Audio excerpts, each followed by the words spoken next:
Good evening, friends. Happy to welcome you all to a session on a product which has gained traction in the last few months, ever since the taxation on debt funds was made at par with other fixed income products like fixed deposits, etc., by the budget of 2023 financial year. Also, there have been multiple changes that has affected this product category. And keeping that in mind, we thought that it is a great time to reassess our understanding about this category. Yes, friends, I'm talking about arbitrage funds. We are here to talk about the arbitrage funds, where we will talk about the concept of arbitrage. We'll also talk about the history and growth of arbitrage funds, and what is the current position as far as return expectations, the entire volume around arbitrage funds. To talk about all these, we have with us our co-head of hybrids and solutions, Mr. Bhavesh Jain. Bhavesh Jain has been with us for almost more than a decade, having worked his way from the prop side to investment desk and has been managing the arbitrage fund since its inception. Welcome, Bhavesh. Thank you, Deepak. So, Bhavesh, what we would like to hear from you is the concept of arbitrage itself, just to refresh our memories.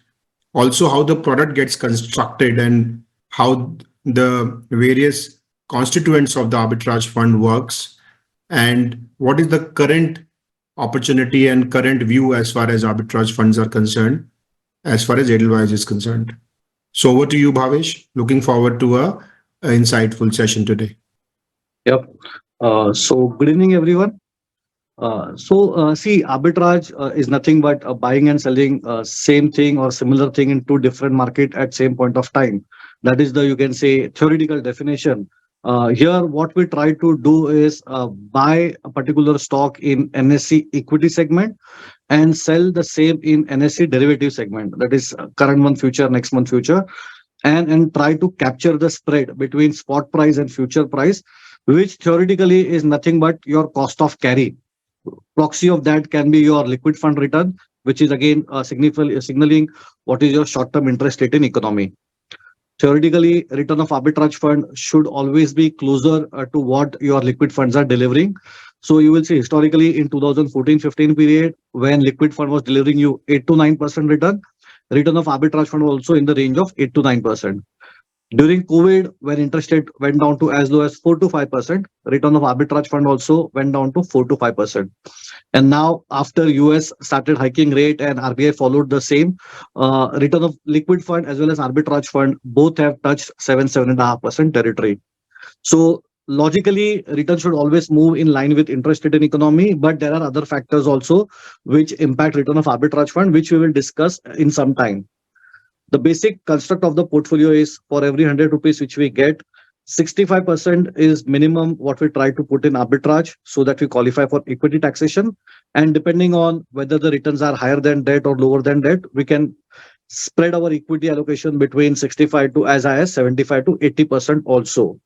Remaining 20 to 25% will always be in fixed income, because whatever trade we do in derivative, like we are long equity and short derivative. So for selling that future or shorting that derivative position, we need to place margin with exchange. And this 20-25% which we put in debt is kept with NSE as a collateral for derivative margin. So 65 to 75% cash future arbitrage and remaining 25 to 35% in debt. First, the simple portion, that is 25 to 35% debt. As I told you, this is purely for, you can say primarily for, you can say margin requirement. That's why a large chunk of this will be either in T-bills or shorter GSEC, or like some other AMCs try to put money in their liquid fund or other fixed income fund, which are approved with exchange for derivative margin. At Edelweiss, we are very much clear that we will put this money into high quality AAA rated paper.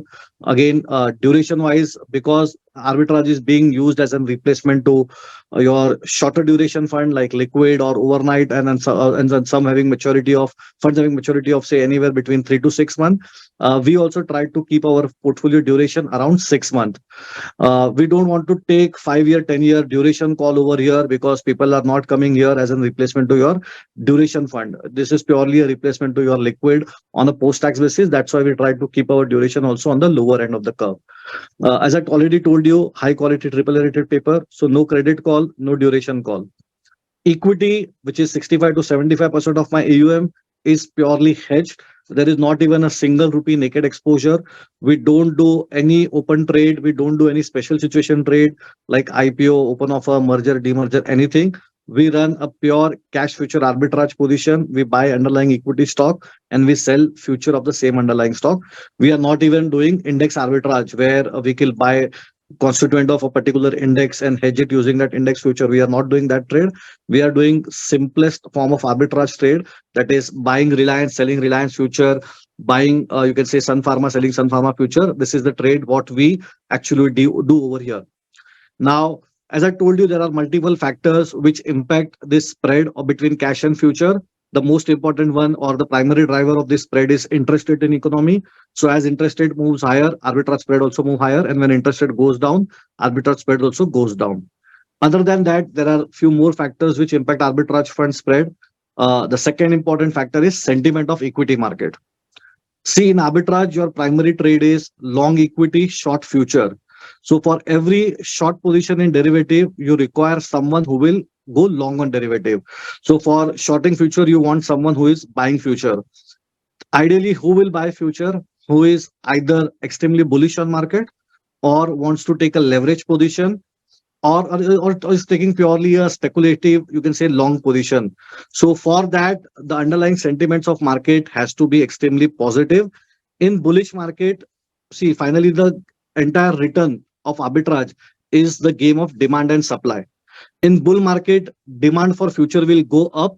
You are a supplier of future because you always sell future. So in bull market, if demand goes up as a supplier, you will command a better price. And that's why in a bull market, returns of arbitrage are higher than return of liquid fund. That is why today you are seeing returns of as high as 7.5%, 8%, 8.5%, even in our regular plan. So second parameter of second factors is as I told you, sentiment of equity market. Third parameter is open interest in market. Again, open interest is nothing but you can say if I am long, say a particular stock, a quantity of say 1 lakh quantity, and someone is short 1 lakh quantity, then the open interest in market is 1 lakh. This shows that what is the total position in market, how much someone is long and someone is short. Today, that open interest is at lifetime high. We are close to 3 lakh crore. Now, that means someone is long 3 lakh crore, someone is short 3 lakh crore. As an arbitrager, we are always on the short side. So total AUM of all arbitrage fund put together is close to 1,65,000 crore. Assuming 70% of that will be arbitrage. So we are talking about a number of close to 1,12 to 1,12 to 1,15,000 crore. Now the total open interest is 3 lakh crore. We are less than 40% of total open interest in market. So though one may worry that AUM has gone up till 31st March 2023, we were at 80,000 crore. And today as we speak, we are at 1,65,000 crore. So one will definitely have a doubt that AUM has jumped significantly and as a result, spreads will collapse. But just to put in numbers in perspective, total open interest is close to 3 lakh crore and we are just 1,12 or 1,13,000 crore in arbitrage positioning. So we are less than 40% of total open interest. So still, I think till the time we cross 50% number, I think arbitrage spread will continue to remain attractive. So again, as I told you, one more factor is open interest in market. Third is positioning of HNI and retail. Today, you can say the highest long position in market is with HNI and retail. HNI and retail are purely, you can say, trader in nature or short-term participant in market who wants to ride this, you can say, momentum in the market. That's why they are long.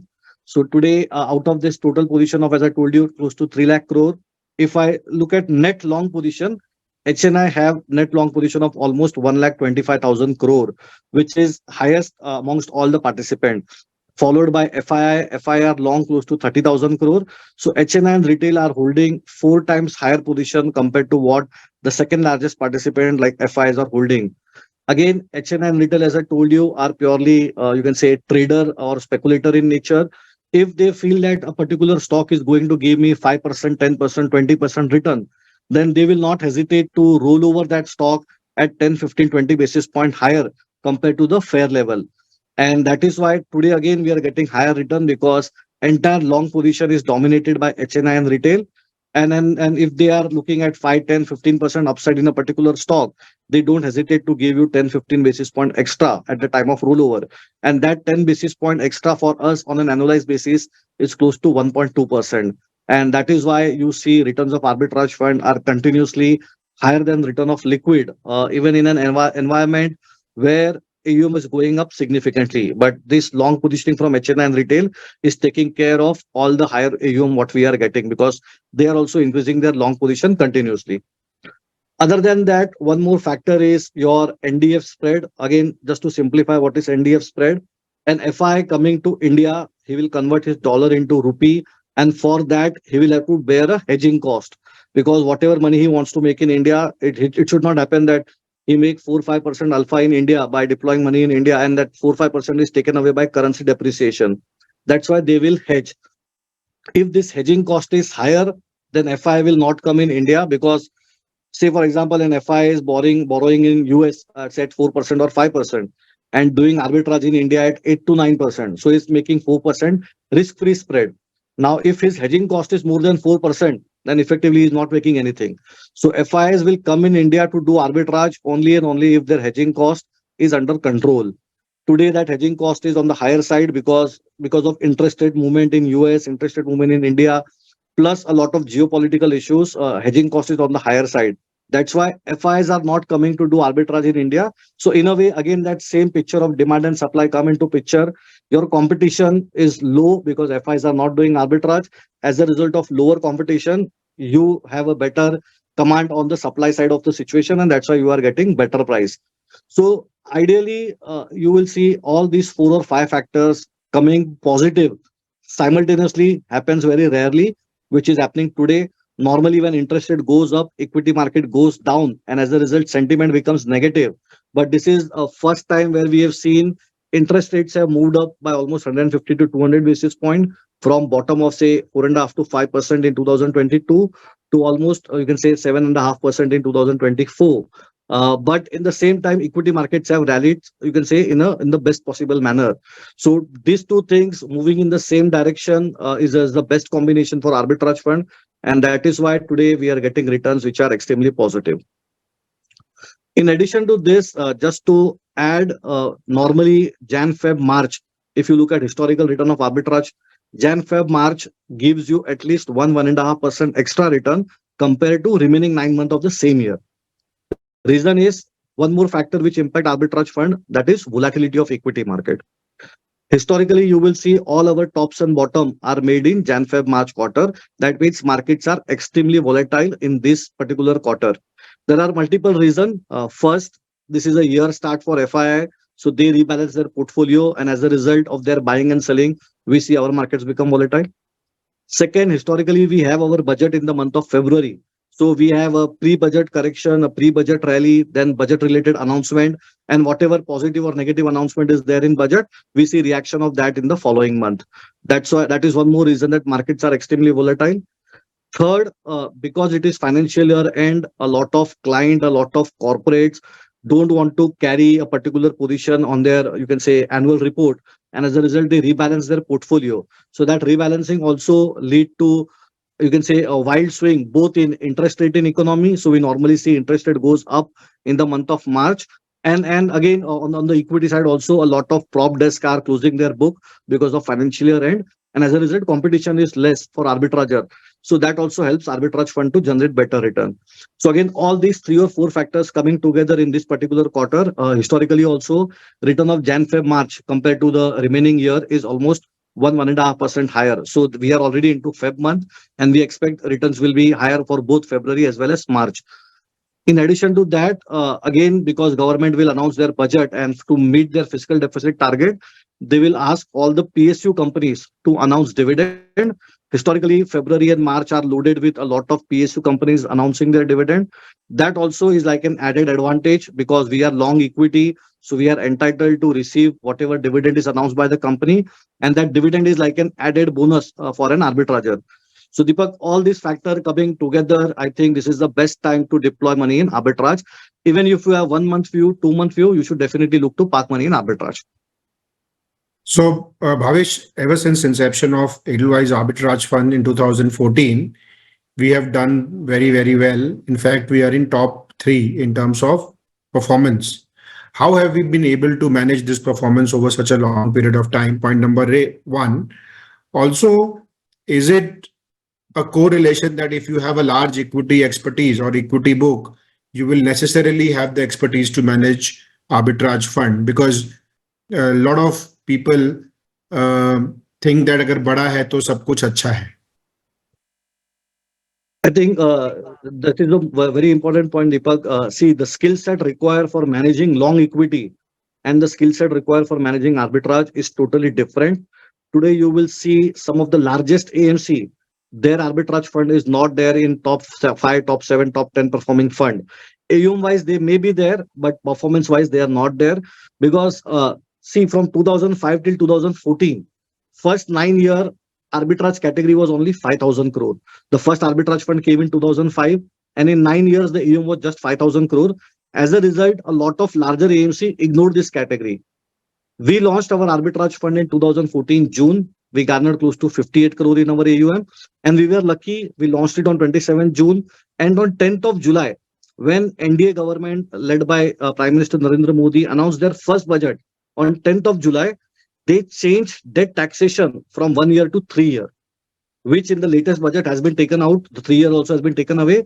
But the first change was in 2014 July, where they changed debt taxation from 1 year to 3 year. And as a result, arbitrage as a category picked up from that point of time. So first 9 year from 2005 to 2014, only 5,000 crore AUM. And then 2014 to 2023 or 2024 first month, we are from 9,000, from 5,000 crore, we are at 1,65,000 crore. If you will see our own journey, from 58 crore, we are today at 8,300 crore. So change in debt taxation played a huge role. So when the first change happened, where debt taxation was changed, long-term capital gain tax was changed from 1 year to 3 year for debt, category grew from 5,000 crore to 80,000 crore till March 2023. Then the second change was made in March 2023, where this 3 year indexation benefit has been taken away completely. And within 1 year, we have seen category growing from 80,000 crore to 1,65,000 crore. Now, in this entire process, you will see smaller AMCs like Edelweiss or Invesco, all of these AMCs, which are not there in, you can say, pure long equity or in top two or top three, five performing, you can say equity AMC. But look at the performance. We are there in arbitrage throughout, betting most of the large AMCs fund with a huge margin. Because the entire game of arbitrage is that execution, wherein fund managers or the dealing team is looking at for that last 1, 2, or 5 basis point, which a long only equity person is not bothered about or not concerned about. But as an arbitrager, you are fighting for that last 5 or 2 or 5 basis point, and that is the whole difference between you can say a top quartile performing fund versus others. If you look at our performance, we are just about to complete 10 years now. We are already completed 9.5 years. You look at any time period of our performance, 90% of the time, Edelweiss Arbitrage Fund will be in top half. If there are, say, 26 arbitrage fund, 90% of the time, Edelweiss will be in top 13. Within that, almost 65% of the time, Edelweiss Arbitrage Fund will be in top 7. That is Q1. So the consistency of performance is very important while selecting an arbitrage fund. See, arbitrage is like liquid fund. One good month and suddenly your 1 month, 3 months, 6 months, everything looks good. And one bad month, suddenly your 1 month, 3 months, 6 months, everything looks bad. That's why you should never look at 1 month or 2 month performance because of any random trade, your 1 month return can be good or bad. We always look at least at 3 months, 6 month performance over a reasonable period of time. If there is a good arbitrage fund, because arbitrage is purely an execution product, if you are good at execution, then there is no reason that suddenly your rank will be 1 or 20 or 25 in different month. You should consistently be in top quartile, and that is something, top quartile and top half, that is something what we have tried to do consistently. And as a result, When you look at longer term performance, 5 year, 6 year, 7 year, 8 year, 9 year, and within next 4 months, you will complete 10 years across time period. We are not only in top quartile, in fact, we are the best performing arbitrage fund with decent margin. So, Bhavesh, two questions. Uh, when we look at products, we also look at quality in terms of underlying portfolio. But when we talk about arbitrage fund, does it really a matter of concern if there is a quality stock or a not so quality stock? For example, if you hold a stock, of course, hedged position, and the stock is in bad news for some reason, is in news for some bad reason, and the stock is plummeting 10, 20, 30%. How should an investor or a distributor react in that situation? But that is the whole beauty of arbitrage fund. This is the only fund where we want our stock should be in news, negative or positive, because volatility is our best friend. Normally, as I told you, what is our trade? Say, for example, we buy a particular stock at 1,000 rupees and we sell future of that same stock at 1,010. Theoretically, this gap of 10 rupees is my profit, which I will realize if I hold this stock till maturity. When I say maturity, there is a monthly expiry, which is last Thursday of the month, like 29th February, 28th March, are last Thursday of February and March. So that will be the expiry day where this 10 rupees of that gap between cash and future will be realized by me. If the stock is highly volatile because of some negative news or some corporate governance issue or XYZ thing, this gap of 10 rupees, which suppose ideally should have come to me over next 28 days or next 35 days, if there are 4 or 5 Thursday in a month, can be realized in next 2 days or next 5 days. So I can move out of that stock and redeploy that same money into some other opportunity. So higher the volatility, better for us, because the same amount of money can be flipped and redeployed multiple amount of time, thereby generating higher return. As our positions are completely hedged, even if the stock is down 50% or there is some positive news and the stock is up 50%, neither we will make extra profit, neither we will lose anything. Our profit is fixed. That's why we say arbitrage is an alternative to fixed income fund, because when you talk about fixed deposit, your interest rates are fixed. When you talk about fixed income fund, your coupons are fixed. Similarly, when it is arbitrage, your spread is fixed. So whether there is a positive news or a negative news, the stock goes up by 50% or goes down by 50%, your profit will not change. Your profit will only be the spread between cash and future, which you captured at the time of executing the trade. So, Bhavesh, my next question is in line with what you have just mentioned. For viewers' understanding, assuming that you have entered into a cash future trade where you have bought a stock in the cash market and sold in the future market, and assuming you do nothing, you forgot about it, what will happen to the your position in terms of profit or loss at the end of the expiry? Yeah. So again, if we take the same example, I bought the stock at 1,000 rupees, I sold the future at 1,010, and last Thursday of the month came, and because of XYZ reason, I forgot the stock, or I'm not able to reach the stock, or there is strike or anything. And then as a result, I'm not able to trade that day. Automatically, my short future position will get expire. And against that, the equity stock which I was holding will be delivered because there is a physical settlement. So even if either the stock, say there can be a situation where the stock is in ban, I cannot roll over. There can be a situation that the stock is going out of FNO, then also I cannot roll over. So in all this scenario, you don't have to do anything. You have to just let your position expire. Automatically against that short future position, your stocks will get delivered. You will be out of the position without doing anything, even if you forgot, even if you are not able to trade, or even if there is no future going forward, because the stock is moving out of FNO. This is a perfect example of getting an arbitrage and its return realized. There are cases where we roll over positions, and either you may end up getting the returns that you logged in, or sometimes little less or more. If you can explain that phenomenon, which happens only because of fresh rollover, how does that work in favor or against an investor? So normally, Also, Bhavesh, let me make this announcement. I would request participant to send in their question on the chat box, and we will take them after this question. yeah, I think, see, normally once we enter the trade, we can either square off our position, we can let it expire, or we can roll it over. So square off position is very simple. We are long equity, short future. So again, we will sell equity and we will buy the short future which we have sold. That will happen, as I told you, in case of a volatile stock, where this 10 rupees spread, which ideally should have come to me in by the time of expiry, is getting realized in next 5-10 days itself. So I will just square up the position and redeploy that cash in any another available opportunity. Expire, as I told you, if rollovers are bad, if the stock is moving out of FNO, if the stock is in ban, there can be various reasons, or there is some redemption and I want cash. So in all this scenario, I will just let my future position get expire and automatically cash will also go. Rollover is when I want to continue with my position and I'm able to, you can say, shift my position from January to February, February to March, March to April, and I'm still getting returns which are better than, you can say, other available opportunities in market. I will just keep on rolling over my position. Trading in equity is very expensive. Trading in derivative is very cheap. When I buy and sell a particular stock, when I in equity segment, I pay 20 basis point purely as STT. 10 paisa while buying the stock and 10 basis point while selling the stock. So 20 basis point only STT plus brokerage, which is 3 basis point on each of the leg. So it is 26 basis point in just trading equity.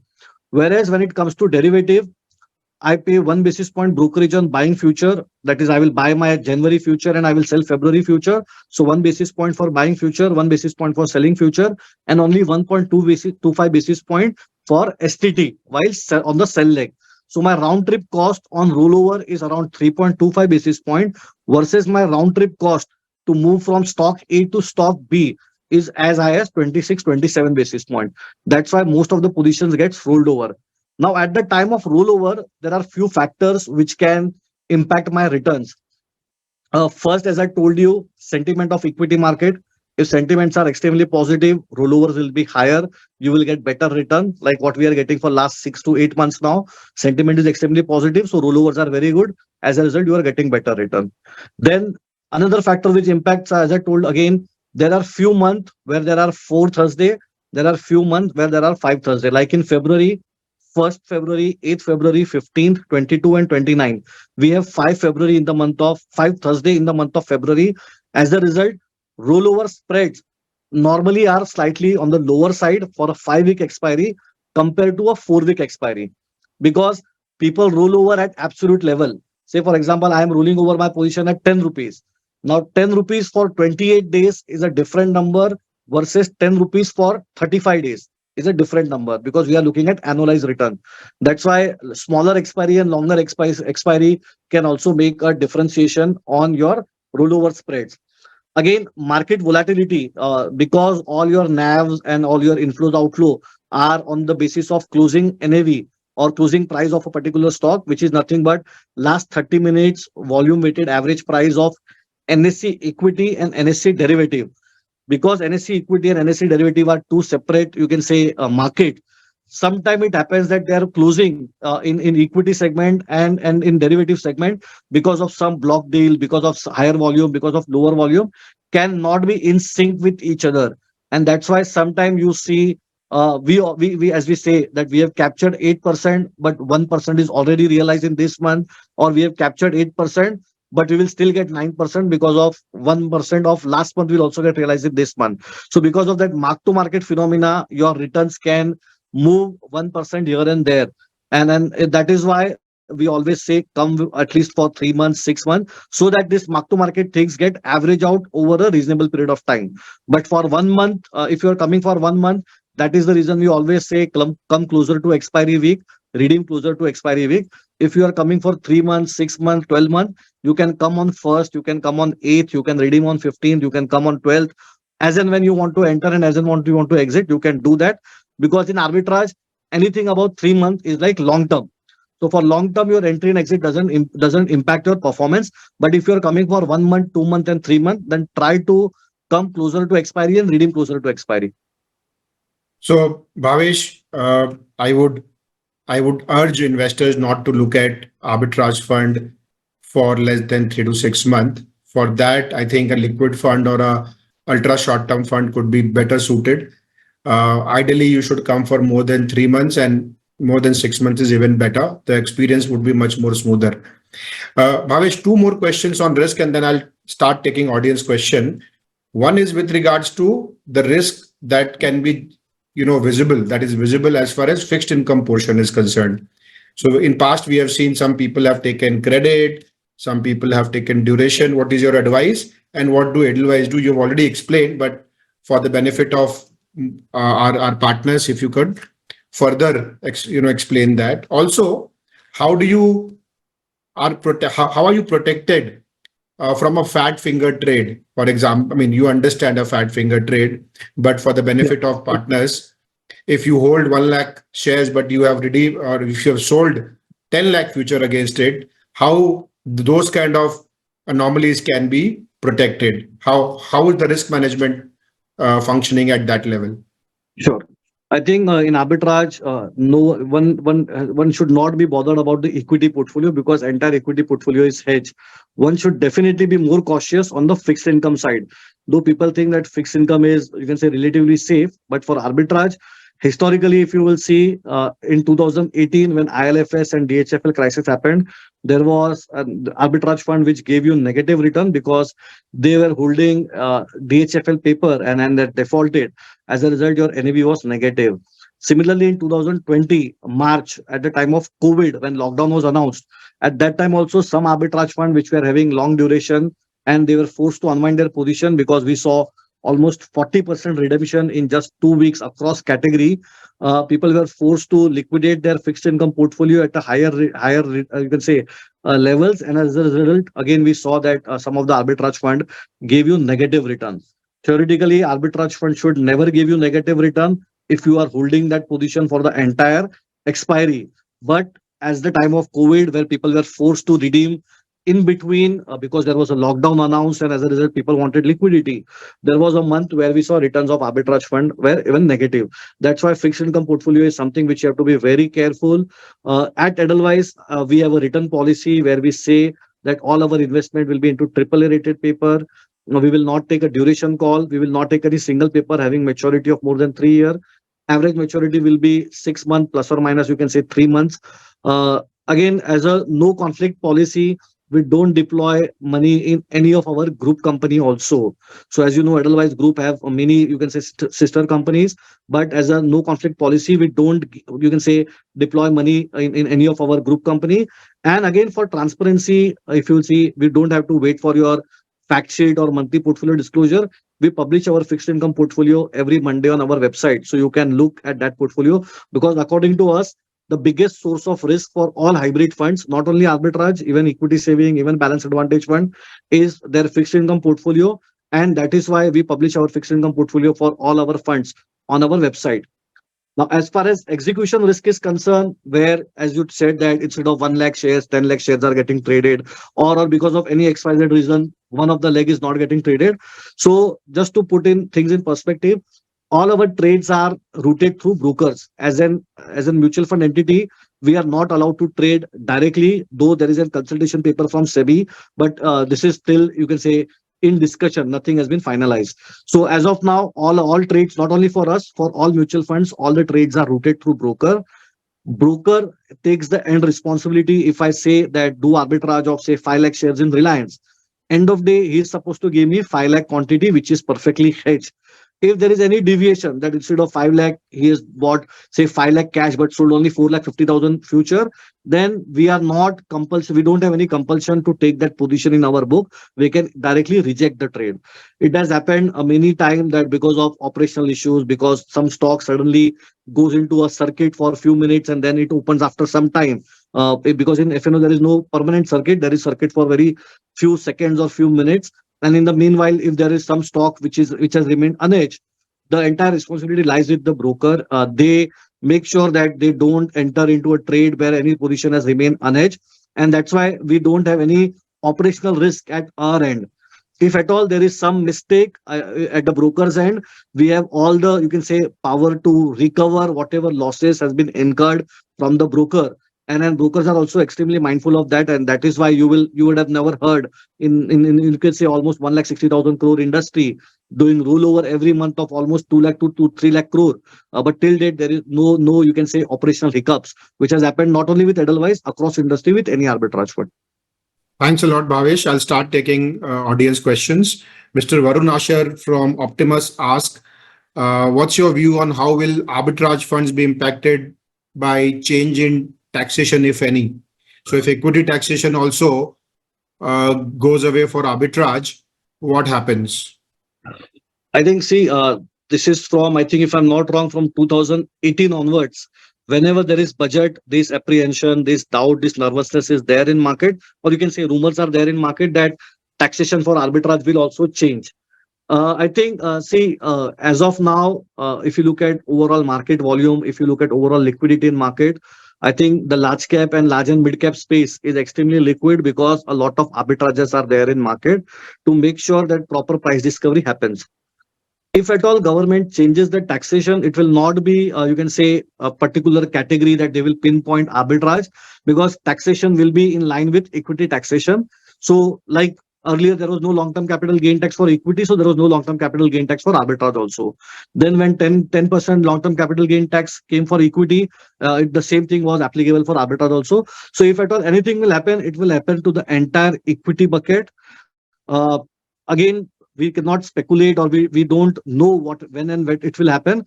But I think the market is extremely efficient today. The spread is 7% because interest rate in economy is 7%. That's why post tax return of arbitrage is also 7%. Tomorrow there is taxation, then obviously this spread of 7% will move up to maybe 8% or 9%, so that effectively post tax again you end up getting that 6 to 7% spread. So there can be 10-15 basis point returns which can be lower or higher because of, you can say, change in taxation. But I don't think the category will get over, because see, as an arbitrager today I am happy to roll over at 7% because 7% is my benchmark. I'm able to beat most of the fixed income fund if I get 7%. If tomorrow my taxation is also like any other, you can say, fixed income taxation, so for me that 7% hurdle rate, to get that 7% hurdle rate, I will roll over only at 9% or 10%. Otherwise, I will not roll over. And as a result, as I told you, this is a game of demand and supply. If all the arbitrageurs decide not to roll over, automatically the spread in market will move to 8%, 9%, and 10%. Because it is the game of demand and supply. It cannot happen that one leg of the market will get impacted without having an impact on second leg. So if tomorrow, say, suddenly everyone becomes bearish on market, your long person, the person who is long on market, he will stop rolling over his position because of mark to market losses. Automatically, as an arbitrager, you will also suffer. And the same thing is true on the other side also. If tomorrow, because of taxation, I am not able to roll over at 7%, I'll be forced to roll over at 8, 9, 10%, then automatically that long roller has to bear that higher cost, because finally he's playing for 10%, 15% return in 1 month, 2 month. So instead of rolling over at 60 basis point, he will happily roll over at 70 and 80 basis point also, if at all that situation arises. Also, most tax changes have been on prospective basis and not on retrospective. So that also people should keep in mind. Shanai Aras from Credel asks, please explain how interest rates affect arbitrage spreads with an example. Uh, again, I'm taking the same example. Say, for example, a particular stock in equity is trading at 1,000, in future is trading at 1,010. That gap of 10 rupees is, just in simple term, it is 1% spread. Now, assume both cash and future are trading at 1,000 rupees. There is no spread. Both cash and future are 1,000 rupees. Then no one will go and buy equity, because for buying equity, you will have to pay entire 1,000 rupees. Only then you can buy 1,000 rupees worth equity stock. Now, say for example, you, me, we all have some positive news in a particular stock. Say that stock, just for example, is Reliance. We all have a positive news in Reliance. Reliance is trading at 1,000 rupees. Reliance future is also trading at 1,000 rupees. Now, if I have only 1 lakh rupee with me, I can give that 1 lakh rupee to my broker and I can buy 100 shares of Reliance, assuming say price is 1,000 rupees. Now, you also have 1 lakh rupee with you, but what you will think, instead of buying equity only, you can say only 1,000 quantity, only 100 quantity, why don't I give this 1 lakh rupee to my derivative broker? He will take 25% as margin and give me 4x leverage. So with that same 1 lakh rupee, I can buy Reliance future of 4 lakh rupees. So now there is a huge gap. The person who is buying equity is able to buy only 100 shares. The person who is buying future is able to buy 400 shares with the same 1 lakh rupee. So his profit will be 4 times higher. Now again, the basic concept of demand and supply will come in picture. No one will buy equity because you are able to buy only 100 share. Everyone will go and buy future. So automatically demand for future will go up. Demand for equity will go down. As a result, future from 1,000 rupees now will start trading at 1001, 1002, 1003, 1004, 1005, because everyone will go and keep on buying more and more position on derivative side. Now assume cash remained 1000, future became 1050. I'm just taking a hypothetical example so that it becomes easy to understand. Future became 1050. Even now, one will still think that even if I pay 25% as margin and the price is 1050, I'm still able to buy three, you can say 3.5 times more position. So both of us will make equal amount of money, but I will make three times more because of leverage. So even at 1050, people will buy. But now here comes the angle of interest rate. Someone is buying future at 1050. What you will think, rather than buying future at 5% premium and paying 50% purely as you can say premium, which is 5%, better I will go to my friend, I will go to my relative, or I will go to a bank and borrow 3 lakh rupees from them, and I can buy 4 lakh worth position now. 1 lakh which was there with myself, and 3 lakh which I have borrowed from my relative or from bank or any other place. Now I have 4 lakh rupees in cash. So I will go and buy Reliance equity at 1000 rupees rather than buying Reliance future at 1050. So the whole game of demand and supply will now change. Now suddenly everyone will realize that rather than paying 5% premium and buying future at 1050, we will go to our friend and borrow money at 1% interest rate and buy equity. So now demand for Reliance future will go away and demand for Reliance cash will come. So this 1050 future will come to 1040, 1030, and this 1000 rupees cash will go to 1010, 1020. Again, now the gap will be 1000, say cash will be 1020. When I say cash, Reliance equity. Reliance equity will be 1020, Reliance future will be 1030. Again, back to that gap of 10%. Now, again, here the same equilibrium will come into picture. Now, even if I borrow money, I have to pay 10 rupees, which is 1% as interest to my friend or to my relative. And then entire you have to enter into an agreement, loan, and all that stuff. So better I will pay 1% as premium and buy future. So till the time future and interest rates are equal, I will be neutral. I can buy equity also, I can buy future also. The moment future goes at a premium which is much higher than the interest rate in economy, everyone will go and borrow money from bank and try to buy equity rather than buying future. And if future goes, you can say lower than interest rate, then no one will buy equity, everyone will buy future. That's why interest rate and spread between cash and future theoretically should move in same direction. The only difference will be 50 or 100 basis point purely because of bullish sentiment and bearish sentiment in market. That's it. So, Bhavesh, is it true that an arbitrage trade can also be converted or at least renamed as a lending transaction where, let's say, taking your example of Reliance, you have invested 1,000 rupees. The security is the collateral is the share, the coupon is 10 rupees, and the tenure is 1 month. So it is basically a fixed income security where you will not get more than 1% and you will not get less than 1%. The borrower is exchange in that sense because the exchange is settling the trade. So can it not be construed that actually an arbitrage trade is basically a fixed income instrument? So if you will see earlier when exchange and all that derivative markets were not there, there was a concept of badla trading. This is purely a badla trading in an electronic Vyaj format. badla. And it is purely Vyaj badla, or you can say badla trading in electronic format. And instead of, you can say, trading only in equity, there is a future market where another security is already there with you. So it is purely, as I told you, a replacement of your fixed income investment. Like in fixed income, you have fixed coupon, you have fixed interest rate. Similarly, you have a fixed spread. So your maturity date is fixed, your spread is fixed. So actually, you can treat arbitrage as an 28 days or 35 days FMP or FD, which will roll over, which will get rollover every expiry.